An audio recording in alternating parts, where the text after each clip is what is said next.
Bonjour à tous, juste avant de lancer notre deuxième semaine, j'aimerais vous encourager à activer les notifications sur la chaîne WhatsApp. Il y a une petite cloche juste en haut à droite, vous pouvez cliquer dessus et comme ça vous ne louperez aucun contenu. Il est encore temps aussi d'inviter, donc n'hésitez pas à partager cette chaîne pour pouvoir toucher le plus de monde possible. Alors cette semaine, nous allons aborder la question de comment soigner son hygiène de vie. On n'est pas du tout là pour faire du développement personnel, c'est pas l'objet de ce parcours, mais notre hygiène de vie a des conséquences très concrètes sur notre vie spirituelle. Comment je dors, comment je mange, quel est mon agenda, ça a un impact très concret sur ma vie intérieure, sur ma relation à Dieu. Donc ça nous semblait important de pouvoir aborder ce thème assez tôt dans le parcours pour que chacun puisse ordonner, organiser ses 40 jours comme il le souhaite. Donc on va accueillir le frère Élie qui habite à l'abbaye d'Hautecombe où on est actuellement. Eh bien, chers amis, bonjour, je suis content de vous retrouver. Je m'appelle Élie, je suis frère consacré dans la communauté du Chemin Neuf et je voulais vous parler aujourd'hui de ce thème important de l'hygiène de vie en lien avec notre vie spirituelle. Alors, c'est un thème dont on peut entendre parler parce que c'est assez à la mode en ce moment, l'hygiène de vie, avec toutes les questions de développement personnel et tout.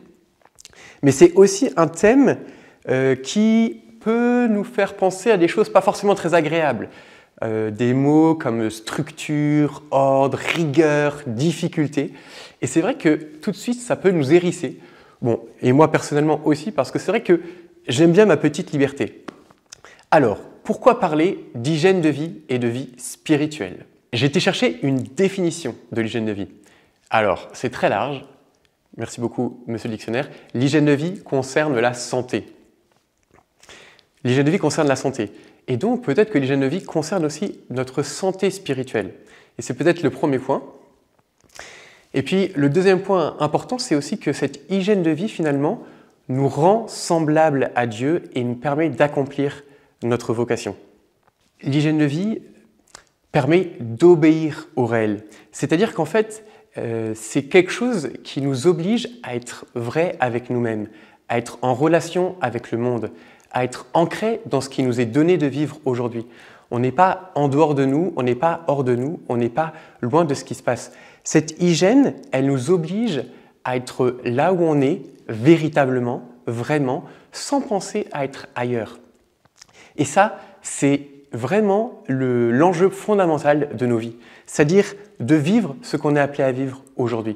Et cette hygiène de vie, c'est ce qui nous permet d'avoir les pieds plantés dans le sol et de savoir où on va, d'avancer là où on est et là où on veut aller. C'est le chemin qui nous fait devenir davantage homme, davantage femme, davantage toi-même. En fait, si tu comprends bien ce que c'est que l'hygiène de vie, c'est un chemin d'humilité, c'est un chemin de dépossession, c'est accepter que en fait, je ne suis pas tout puissant, que je ne choisis pas l'heure à laquelle je vais me coucher, que je ne choisis pas d'être le maître absolu de mon temps, que je ne suis pas non plus le maître absolu de l'espace, mais que je suis limité. Je ne sais pas si ça te rappelle quelqu'un qui te proposait peut-être un chemin d'humilité ou de pauvreté. C'est des mots qui sont difficiles à entendre, mais c'est aussi le chemin que te propose Jésus. Et donc l'hygiène de vie, c'est entrer en fait dans le plan de Dieu pour toi. Et il y a un mot qui résume bien tout ça, c'est le mot d'ordre. Et je vais passer maintenant peut-être sur cette deuxième partie où je vais expliquer pourquoi Dieu nous met dans cet espace-temps qui en fait peut-être peut sembler limitatif, mais en fait nous permet de devenir davantage comme lui. En fait, dans le livre de la Genèse, Dieu crée, avant le ciel et la terre, Dieu crée le temps, Dieu crée l'espace. Et donc, c'est notre condition de possibilité d'existence, notre condition de vie, c'est ce temps et cet espace. Et tant qu'on ne choisit pas de rentrer dans ce temps et cet espace, eh bien finalement, qu'est-ce qu'on veut être? On veut être Dieu à la place de Dieu. Si tu choisis de refuser le temps et l'espace qui t'est donné, c'est que tu choisis d'être comme Dieu. Car qui est hors du temps et hors de l'espace, sinon Dieu? Et c'est déjà la tentation d'Adam et Ève au jardin. Mais si tu regardes bien ce récit, Dieu propose à Adam et Ève d'ordonner le monde avec lui, de nommer les créatures.